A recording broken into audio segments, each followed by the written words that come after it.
Jo, leck mir doch am Tschöpli, hey. Was haben Geralt von Riva und die Märchenwelt gemeinsam?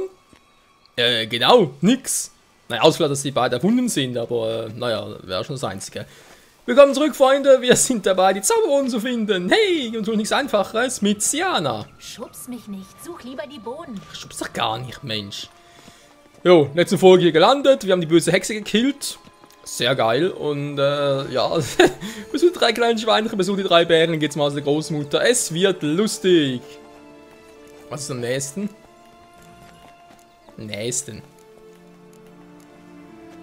Die 3 Bären. Ja, ist natürlich eine gute, wie soll ich sagen, eine gute Gedächtnisübung für uns alle. Ich meine, die meisten von uns werden wohl die Märchen nicht mehr so im Kopf haben, wie ich auch. Man hat der Karls von Nilfgaard, genau. Hans, der immer lügt. Ah ne, da war ja Jos. Entschuldigung. Ja, also mit den Märchen habe ich es auch nicht mehr so. Ein paar erinnern mich besser als andere. Und einige, die kenne ich gar nicht. Zum Beispiel 3 Bären, sagen momentan gar nichts.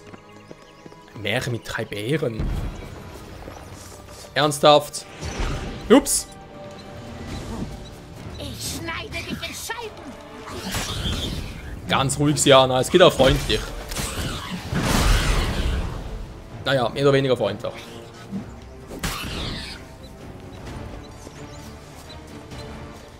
Die halten echt nichts aus, wobei für unsere Runde liegt sowieso Hopfen und Malz verloren für alle Gegner. 3 Bären. 3 Stühle, 3 Betten, 3 Schüsseln. Eine zu groß, die zweite zu klein, die dritte gerade recht.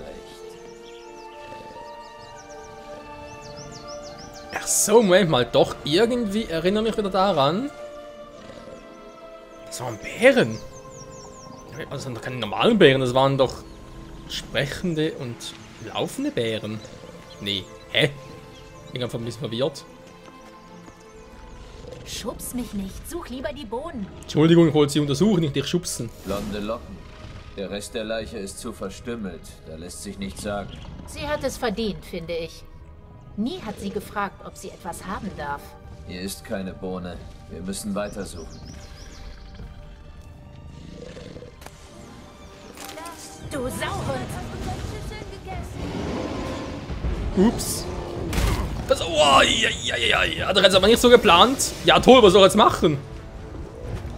Ah, hätte einfach gehen sollen, wa?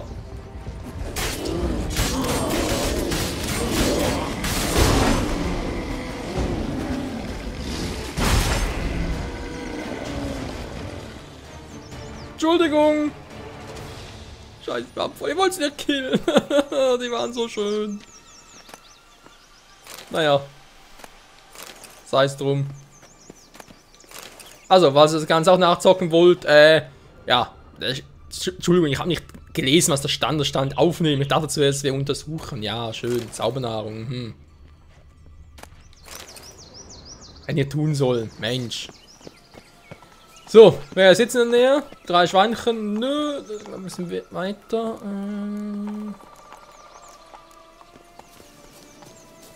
Ja, die Großmutter wird natürlich sehr begeistert von uns sein. Rotkäppchen, bist du das? Nö.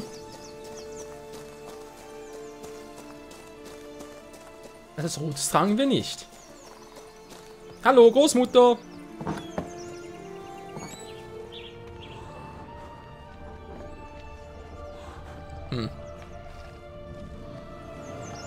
Ernsthaft jetzt? Natürlich. Oh Großmutter, wieso hast du so große Augen? Damit ich besser sehen kann. Oh Großmutter, wieso hast du so große Zähne? Damit ich besser zerfleischen kann. Ach nee, man gab 3, war bis sie angegriffen hat. Hey! Hallo? Auf ein... Psst. Oh, mein verfluchter Schädel. Nie wieder zeche ich mit Rotbart. Oh, Siana.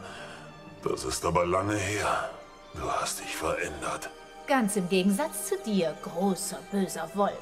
Obwohl mir scheint, dass du in schlechte Gesellschaft geraten bist. Und welche Gesellschaft soll ich mir suchen? Bei Melinchens vielleicht? Ein Schnaps und sie liegt unterm Tisch. Aber was führt dich her? Och nö, ich sehe schon kaum, was unsere Aufgabe sein wird. Mhm. Hör mal, wir suchen Zauberbohnen.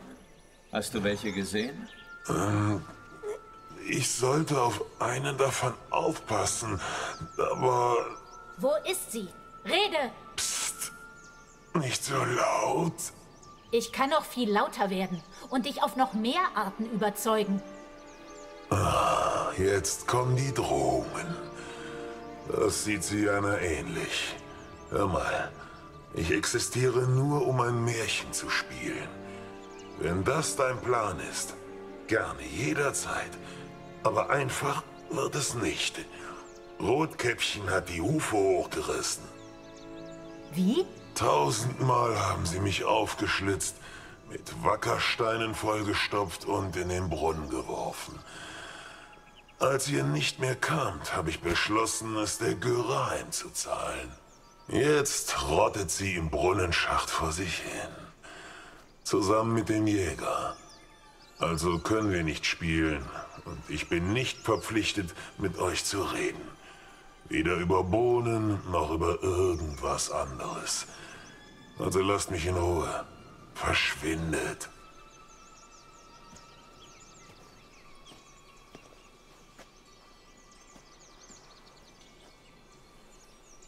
Das lief nicht so gut. Der Wolf ist ganz schön mies gelaunt. Das sollte dich nicht wundern. Er hat schließlich nicht darum gebeten, immer den Bösen zu spielen. Ein echtes Hundeleben. So, und was jetzt? Keine Sorge, ich werde mit ihm spielen. Oder besser gegen ihn. Nur das Rotkäppchen brauche ich. Ich meine das Kleidungsstück, nicht die Leiche der armen Kleinen. Da bin ich froh. Du willst mir helfen? Das ist deine Chance. Auf in den Brunnen, raus mit der Kappe. Na, hopp hopp.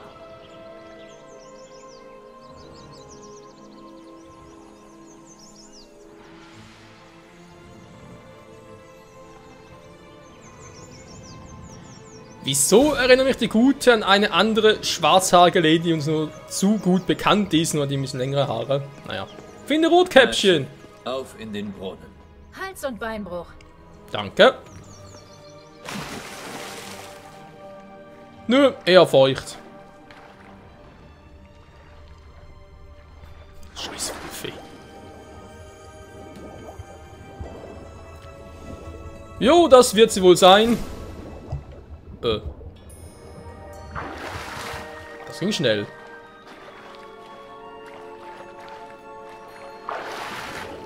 Ich bin mal gespannt, wie viele Parts dieses Märchenabenteuer dauern wird. Zuerst dachte ich so, ja, 5 bis 10 Parts sicherlich, aber jetzt mittlerweile bin ich mir so sicher. Ich mache irgendetwas falsch. Die Märchenhausabspielung ist im Original war. Also hoffe nicht, dass das Spiel da auf meine eigene Interpretation erhofft, weil wie gesagt, die meisten Märchen... klar, ich habe natürlich auch als Kind gehört und selbst gelesen, aber das ist schon eine Weile her. Hat zwar irgendwo noch Grimms Bücher rumstehen, aber... Och nö. Und? Hattest du Erfolg? Ja, schau mal, was ich habe. Das passt dir doch nie. Gib her. Wie sehe ich aus?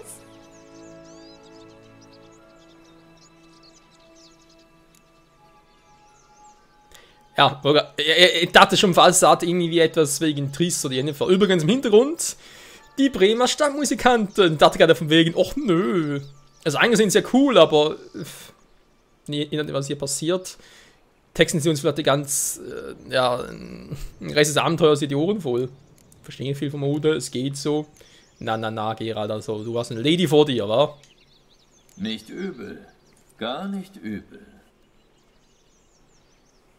Gehen wir zum großen bösen Wolf zurück. Lass mich raten. Du spielst die Enkelin? Mhm. Und du den Jäger. Oh, der arme Wolf. Du schon wieder. Ich hab dir doch gesagt, dass ich nicht mit dir rede, wenn du Rotkäppchen nicht dabei hast. Wir kommen später wieder. Geht's eigentlich noch? Kein Problem. Sienna kann für sie einspringen. Was? Na schön, ich kann es euch nicht verbieten. Enkeltochter, komm heran, mein Täubchen. Aber Großmutter, was hast du so große Augen? Damit ich dich besser sehen kann. Großmutter, was hast du so große Ohren? Damit ich dich besser hören kann. Aber Großmutter, was hast du so große Zähne? Damit ich dich besser fressen kann. Wow! Hässlich und wild. Ziemlich schnell! Und da bringt's doch nix. Da muss ich nicht mit dem Monster aus dem Nordwind, ich muss ein bisschen einfrieren. So viel dazu. Mann, bleib mal stehen, du Arsch!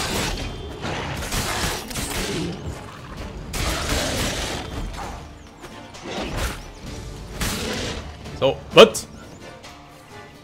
Das reißt mir wieder langsam.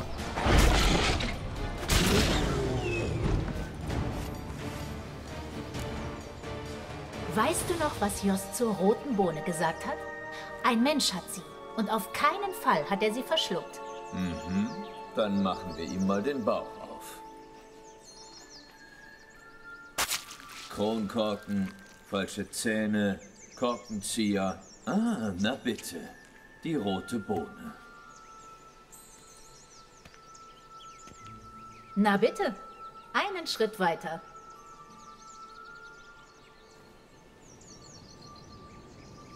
Was ist denn? Ich frage mich, ob du überaus diskret bist oder ob diese Mutationen dich jeglicher Neugier beraubt haben. Willst du gar nicht wissen, was passiert ist? Was aus mir wurde, nachdem man mich verstoßen hatte? Ah, jetzt kommt sie mittlerweile und fragt sich, wieso fragen wir sie überhaupt nicht? Gar kein Interesse in meinem Leben. Nö, ist mir eigentlich scheißegal. Nee, natürlich nicht, das interessiert mich schon. Du bist jetzt so interessant, wenn du glaubst.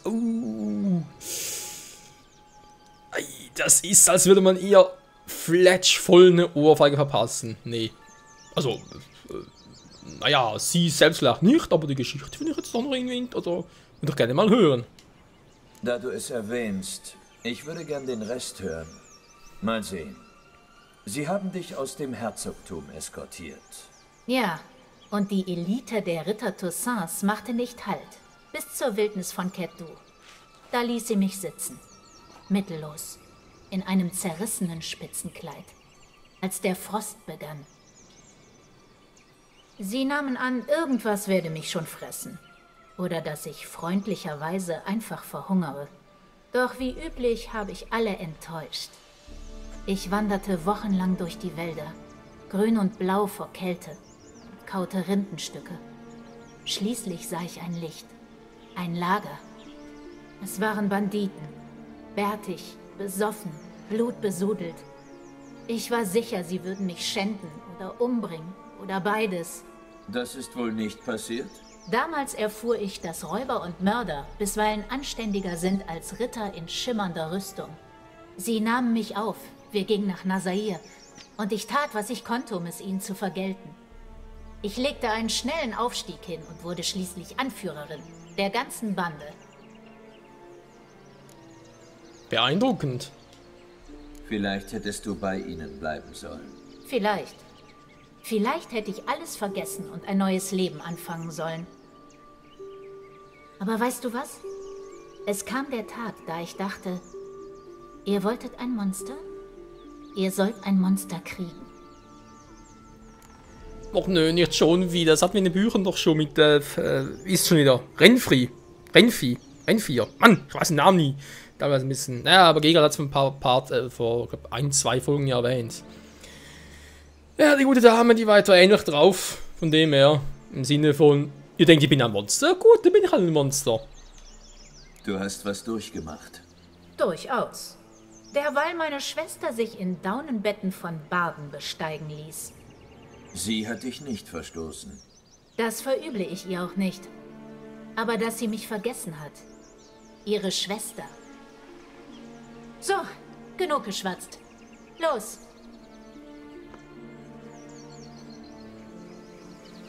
Vergessen? Ernsthaft? Ich glaube, sie unterschätzt ein bisschen ihre Schwester. Gibt's sonst noch alles? Zauberstab? Falscher Zahn? Korkenzieher? Flaschen. Das sieht irgendwie so aus, als würden wir eine Quest noch brauchen. So. Ich suche die 3 kleinen Schweinchen. Ich überlege, wie war das im Original schon wieder? Rapunzel! Rapunzel, lass dein Haar herunter! Mochtest du Anna Henrietta? Du machst wohl Scherze. Ich habe sie angebetet. Meine süße kleine Schwester. So niedlich. Aber als sie mich aus dem Palast geworfen haben, hat sie nicht mal aus dem Fenster geguckt. Vielleicht wusste sie es nicht. Oder sie konnte nicht. Und Amnestie konnte sie mir auch nicht gewähren, als sie gekrönt wurde? Bitte. Erkennst du ihn? Es war einmal ein schrecklicher Drache, der Wysima angriff. Nur ein schlauer junger Schuster konnte ihm den Garaus machen. Genau. Und immer wieder gibt es Dorftrottel, die es ihm gleich tun wollen. Und ich muss die Fetzen einsammeln. Hä? Wovon quatschen die? Ein Wulpertinger, süß.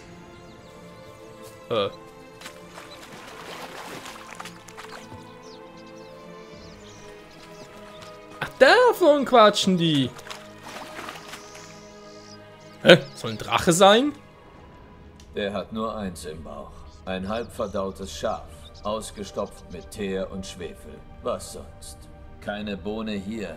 Ekelt es dich nicht, in verwesendem Aas zu wühlen? Im Vergleich zum Zeugel in der Kanalisation von Wysima. Ach, schon gut. Ich will die Geschichte nicht schon wieder erzählen. Nee, bitte nicht. Ich erinnere mich noch daran. Das war... Zum Glück gibt es noch keine Videospiele mit Geruchssinn. So. In diesem Sinne, hi Rapunzel, wir kommen.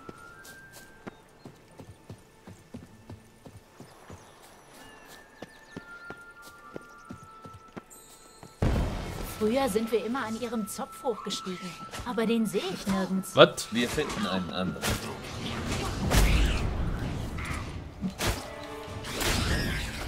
Gerade gefragt, wer kämpft da plötzlich gegen Siana und plötzlich, Kobold über... Alter, ist langsam gut hier.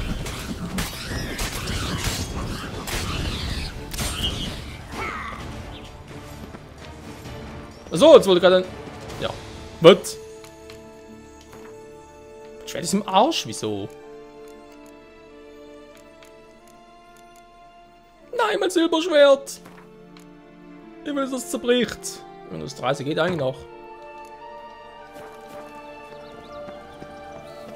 Dass er und nicht überhaupt davon betroffen sein kann, wundert mich sogar.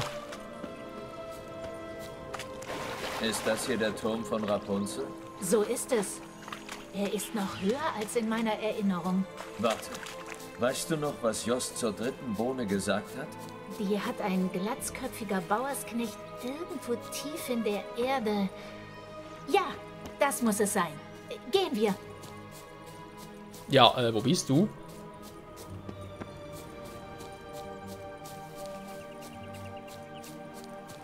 Bist du Wasserschau oder was ist los? Hä? Wo ist sie?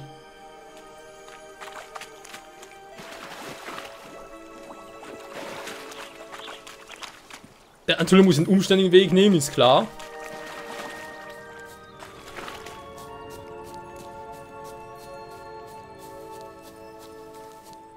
Hä, jetzt wollte... Der Weg sollte gerade nach unten. Aber gut. Sprechen wir mit Rapunzel, lass den Haar herunter. Hier könnte ich mich raufziehen. Dann muss ich springen. Wenn du meinst. Ich warte hier unten, wenn es dir recht ist. Bin nicht gerade ein Kletterkünstler.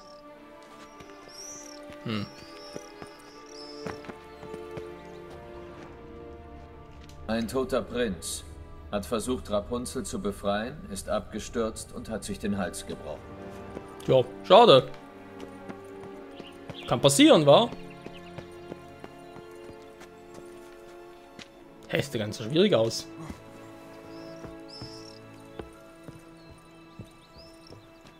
Ja.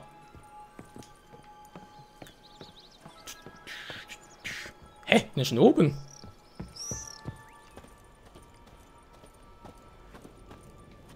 Hopp.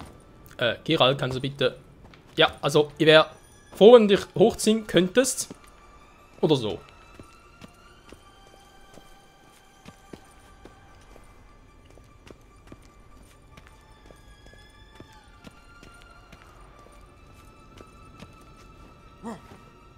Ja, natürlich hier jetzt umständlich machen. So. Aber jetzt haben wir den falschen Weg gegangen. Seltsame Turmkonstruktion, aber okay. Rapunzel. Was?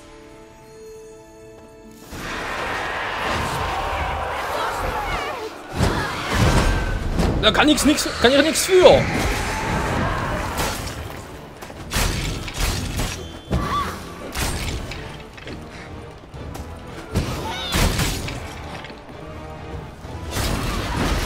Wow.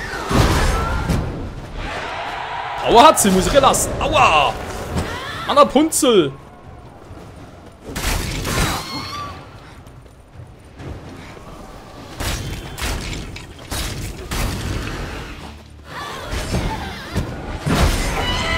Hat sie weg noch.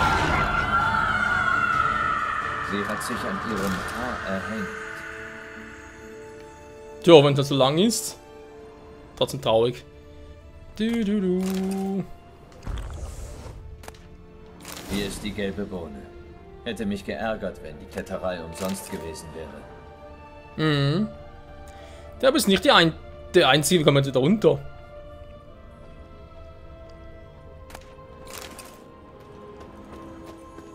Ja, runterspringen natürlich die geilste Idee, wobei ich könnte einen Köpfler machen, wa? Also nicht ich, sondern Geralt macht das, ist glaube ich klar. So. Dumm, dass er nicht runterscrollt. Wir gucken mal, wa? Holrio! Wieso hat sie das jetzt selber gemacht?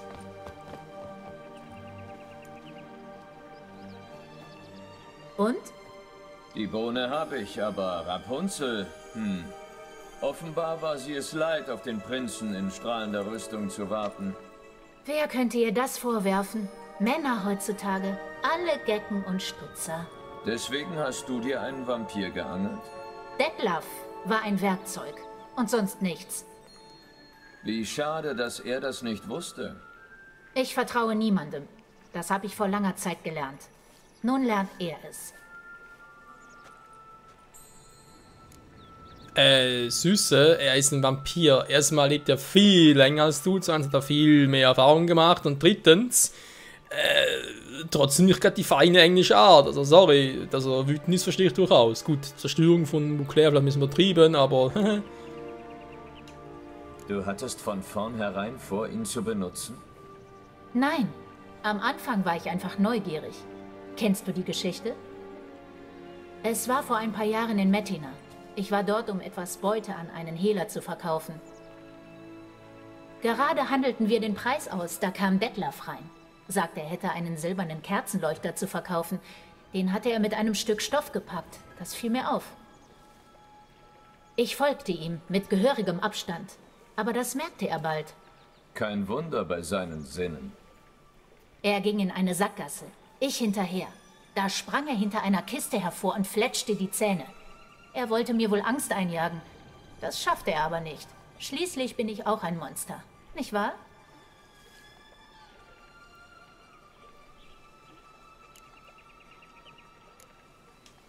Ein höherer Vampir beeindruckt dich nicht? Ich bin mir nicht sicher, ob das mutig oder idiotisch ist. Ich konnte schon immer gut mit scheinbar gefährlichen, stillen Typen. Meinst du damit etwa auch mich? Oh Mann, ich muss dich enttäuschen, Geralt, aber du bist nicht der Mittelpunkt der bekannten Welt. Obwohl du mich manchmal an Detlef erinnerst. In der Weise, wie du deine Gefühle unterdrückst und stets auf gleichgültig machst. Weißt du, als ich Detlef traf, ich wusste einfach, intuitiv vielleicht, dass er mir nichts tun wollte. Dass er mir Angst einjagen wollte, weil er sich selber gefürchtet hat. Verstehst du das? Glaube schon. Ja, und dann? Und dann? Wir haben geredet und uns dann ein paar Mal verabredet. Zum Vergucken hat's ihm gereicht. Zuerst habe ich es wirklich genossen. Aber dann habe ich festgestellt, dass er nicht wie ein Mensch, sondern wie ein Tier liebte. Wild, tief, schrankenlos. Sowas ist nicht leicht zu erwidern. Erst recht nicht, wenn man so kaputt ist wie ich. Also bist du einfach irgendwann verschwunden. Ja, es gab keine andere Wahl. Lass uns Freunde bleiben oder ich verdiene dich nicht. Das hätte er nie verstanden. Aber als ich beschloss, zurückzukehren und einige alte Angelegenheiten zu bereinigen, fiel er mir wieder ein. Und dass er noch nützlich sein konnte. Ein Spiel mit dem Feuer. Und ob. Entweder verbrennen oder verbrennen lassen. Es gibt keine andere Möglichkeit. Ja, ich sehe schon kommen. Sie ihm auszuliefern ist die geilste Idee ever. Da wir Blut fließen. Oh je. Du hast eine Vergangenheit mit Detlef, die das Treffen beeinflusst. Fürchtest du dich nicht? Ich komme mit ihm zurecht. Da bist du sicher? Du als Hexer siehst das Monster in ihm. Ich weiß, wie er wirklich ist. Keine Sorge. Es ist Zeit zu gehen. Noch ein bisschen Arbeit, dann nichts wie weg aus dieser verfluchten Märchenwelt. So, sie weiß, wie er ist. Den Spruch kenne ich irgendwie von Regis her. Interessant. Jo, ich muss sagen, das war trotz allem eine sehr interessante Episode da hier bei The Witcher 3 Blood and Wine. Nächste Folge, wenn sind 3 kleine Schweinchen und sind schon okay. Obwohl mich interessieren eigentlich die 3 kleinen Schweinchen mehr. Und als Sauber, ich habe Angst, wenn wir alle 3 haben, dass wir dann den Rest noch machen können.